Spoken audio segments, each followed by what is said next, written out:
외로운 킬러 레옹에게 유일한 삶의 동반자는 어딜 가든 그와 함께하는 이 화분이었죠. I was happy. No questions. It's like music. Odes. 심지어 최후를 눈앞에 둔 절체절명의 순간에도 가장 먼저 챙기는 것은 바로 이 화분이었습니다. 마틸다는 떠돌이 레옹이 뿌리를 내리고 정착하길 바라는 마음을 담아서 이 식물을 화분에서 꺼내서 학교 정원에 심어줍니다. 그런데 안타까운 사실 한 가지는 레옹의 화분이 그 해를 버티지 못하고 죽었을지도 모른다는 사실입니다. 아글라오네마라고 알려진 이 식물은 말레이시아를 비롯한 열대 지역이 원산지로 유난히 추위에 약한 식물입니다. 영상 15도 밑으로만 내려가도 나뭇잎이 시들고 생기가 떨어지기 때문에 영하로 내려가는 뉴욕의 겨울 날씨를 견뎌낼 확률은 극히 적다고 하는데요. I think we'll be okay here, Leanne. 하지만 모든 어려움을 이겨내고 당당히 살아남은 마틸다처럼 레옹의 화분도 이곳에서 깊이 뿌리를 내리고 무성하게 자라주기를 기원할 따름입니다. 지금까지 빨간 도깨비였습니다.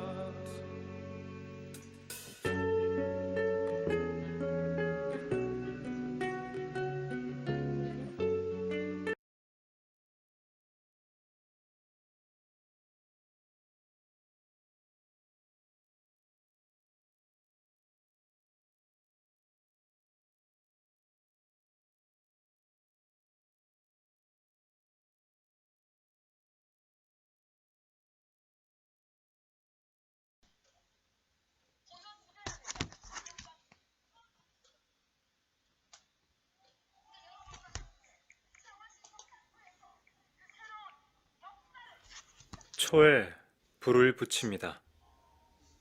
2개의 양초, 랍비가 안식일을 지킵니다. 유대인들은 사라지고 초만 남습니다. 촛불이 꺼짐과 함께 색깔이 빛을 잃습니다. 이것이 이 영화의 시작입니다. 이 시작을 기억해 두세요. 1993년 스티븐 스필버그 감독이 빚어낸 위대한 영화 쉰들러 리스트입니다. 술, 정장과 넥타이, 소매 장식, 돈, 시계, 또다시 돈, 그리고 나치 당원 배지. 이것이 오스카 쉰들러입니다. 쉰들러라는 캐릭터를 보여주는 장치들이죠. 그리고 쉰들러는 어떤 인물인가요? 그는 보는 자입니다. 이 영화는 계속해서 시선을 중심적인 장치로 사용하고 있습니다. 첫 연애 장면을 보시죠. 쉰들러는 자리에 앉아 관찰합니다. 여인, 나치 친위대 표장, 사진사, 예약석, 그리고 입장하는 간부와 그의 애인. 이제 그는 행동합니다. 관찰하고 행동하는 오스카 쉰들러는 철저하게 사업가적 면모를 보이죠. 그는 이 연회 한 번으로 나치 친위대와의 친분을 쌓습니다. 스티븐 스필버그 완벽합니다. 쓸데없는 설명도 없이 10분도 채 안 되어 주인공을 그려냈네요. 보세요. 나치 당원 배지와 유대인의 휘장이 교차하고 유대인들의 시선과 쉰들러의 시선도 교차합니다. 둘은 다른 곳을 봅니다. 쉰들러는 그들의 시선을 가로질러서 나가죠. 이 시점에선 유대인들은 그에게 아무래도 좋을 존재라는 거예요. 그리고 이자크 슈텐을 만납니다. 그와의 관계는 나중에 다뤄볼게요.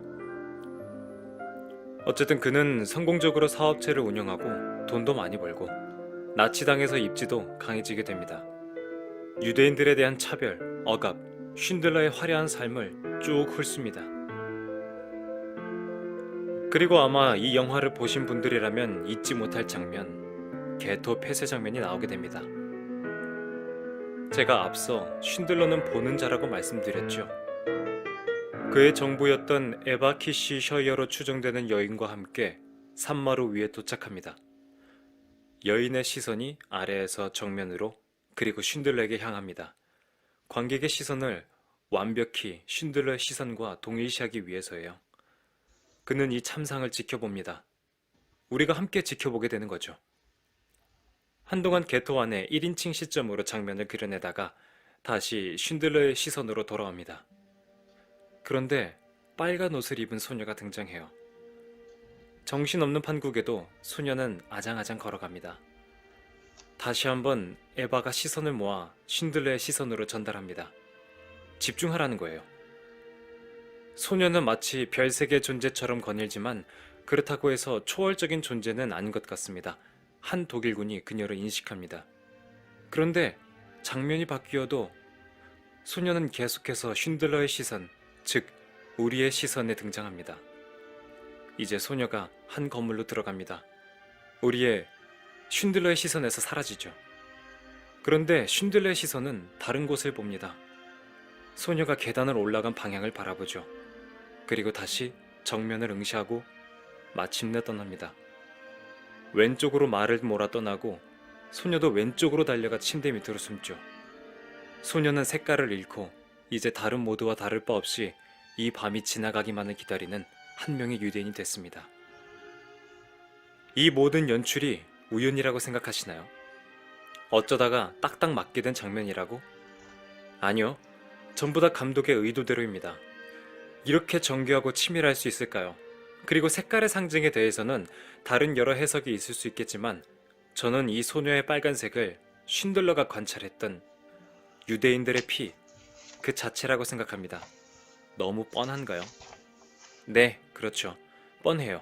하지만 그 뻔한 상징을 감독이 어떻게 사용했는지 보세요. 쉰들러의 시선을 이용했잖아요. 다른 사람들은 보지 못했던 그 상징을 쉰들러는 볼 수 있었습니다. 그것이 그를 변화시키죠. 후반부에는 이제 그 상징이 죽은 소녀 시체를 감싼 채 나타납니다. 이것도 쉰들러의 시선을 따라가죠. 그는 흐르는 피가 아니라 말라붙은 피를 보게 된 겁니다. 완전한 죽음. 뭐라 말을 이을 수가 없네요.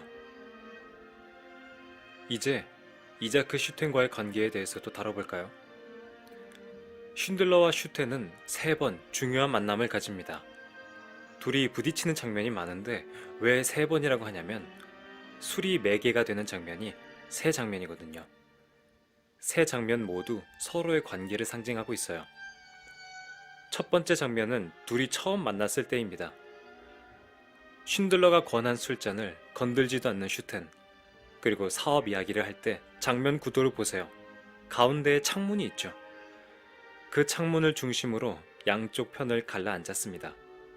그리고 두 인물을 비출 때 굉장히 거리감이 있어요. 두 번째 장면은요. 쉰들러가 슈텐에게 감사를 전하는 장면입니다. 이번엔 슈텐이 술잔을 받아 들어 올리는 신용이라도 해주죠. 마찬가지로 가운데에 창문이 있고 그것이 둘 사이를 갈라놓고 있는데 이번엔 거리감이 조금 더 가까워요. 그리고 양쪽 인물 각각의 클로즈업 샷을 보여줄 때도 반대쪽 인물의 모습이 조금씩 보이죠. 3번째 장면으로 갑시다. 이제 유대인들의 마지막 처분이 결정된 상태에서 둘은 자리를 함께합니다. 이번엔 각 인물의 클로즈업 샷이 그 어느 때보다 가깝습니다. 그리고 슈텐은 이제 술을 마시죠. 둘을 함께 잡은 화면에서는 이제 창문이 둘 사이를 가르지 않고 둘을 동일선상에 놓은 위치에 있습니다. 그리고 빗줄기가 이제는 하나가 되어 둘을 관통하죠. 바로 다음 장면에서 쉰들러는 창문에서 비추는 빗줄기를 바라봅니다. 슈텐의 얼굴 너머로 바라보던 그 빛을 이제는 스스로 봅니다. 이게 바로 쉰들러와 슈텐의 관계입니다. 이제 끝을 향해 가봅시다. 재차 강조하지만 시선, 그것이 이 영화를 관통하는 가장 거대한 장치라고 생각합니다. 브린리츠 지역으로 들어가는 쉰들러와 쉰들러 리스트에 수록된 유대인들. 이제 보세요. 그들의 시선이 함께합니다. 쉰들러의 시선과 그들의 시선이 일치합니다. 그들이 바라보는 곳은 같아요. 평화라고 생각합니다. 제가 앞서 기억하라고 했던 부분이 생각나시나요? 이 영화의 시작 부분이었죠. 2개의 양초와 랍비의 안식일 성수. 쉰들러는 브린리츠의 공장에서 랍비에게 묻습니다. 오늘이 무슨 요일이죠? 안식일 아닙니까? 랍비들이 모여 안식일을 기념할 때 2개의 양초에 불이 다시 붙습니다. 불꽃의 색깔은 붉습니다. 색이 조금이나마 살아나는 것이죠. 흑백에 관한 것은 마지막에 다루겠습니다. 마지막 장면입니다. 사람들의 시선은 모두 쉰들러에게 향해 있죠. 그는 유대인들로부터 반지 하나를 선물 받습니다. 반지는 힘을 상징합니다. 니벨룽겐의 반지, 반지의 제왕, 오래된 상징 중 하나이죠. 작중의 악의 대행자인 아몬 괴트와 쉰들러의 대화 내용 중 이런 내용이 있습니다. 아몬은 취하지 않는 것이 힘이라고 말하는 반면 쉰들러는 더 큰 선을 행하는 일이야말로 힘이라고 말하죠. 그는 모든 것을 버림으로써 힘을 얻었습니다. 생명의 힘, 선의 힘. 이 이야기를 관통하는 선과 악의 대립에서 그는 선의 대행자 역할을 수행했고 그 보상을 얻습니다. 힘, 진정한 힘이죠. 입고 있던 마지막 옷까지 수용소 포로의 옷으로 바꿔 입고 차를 타고 도망길을 나서는 그는 이제 어떤 인물이 되었나요? 욕망과 야망을 쫓던 야심찬 사업가는 이제 없고 그의 배웅을 노상에서 새벽 넘어 아침까지 배웅한 유대인들이 그의 뒷모습을 장식하는 것으로 오스카 쉰들러의 이야기는 마무리됩니다. 이 영화가 왜 흑백으로 만들어졌을까요? 감독이 말하기를 색을 잃는 것은 생명을 잃는 것이라고 합니다. 흑백은 불타 재가 되어 사그라진 유대인들의 넋두리를 표현한 것이라고 하죠. 브린리츠의 공장에서 양초의 불꽃이 다시 타오른 것을 보고 작은 희망의 빛이라고 말했습니다. 저는 더 큰 메시지가 있다고 생각합니다. 흑백 논리라는 게 있죠. 양극단으로 치우친 논리를 일컫는 말인데요. 과거 전체주의에 휩쓸렸던 사람들처럼 그렇게 흑백 논리에 빠진다면 유대인들이 겪은 참상이 언제든 재현될 수 있다고 감독이 그렇게 말한 것 같습니다. 길고 지루한 이야기 끝까지 듣느라 고생하셨습니다. 영화가 3시간짜리다 보니 저도 말이 많았네요. 언제나 그렇듯이 해석은 누구에게나 열려있고 제 생각이 옳다는 것은 아닙니다. 그저 이런 식으로 바라볼 수도 있구나 하고 이 영화에 대한 향수를 자극하는 매개체로서만 가볍게 여겨주시면 좋겠어요.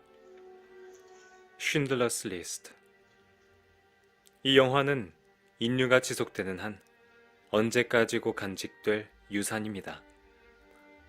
가슴에 흘린 눈물 자국을 아직 채 지우지 못한 상태로 이 영상을 만들었습니다.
Nè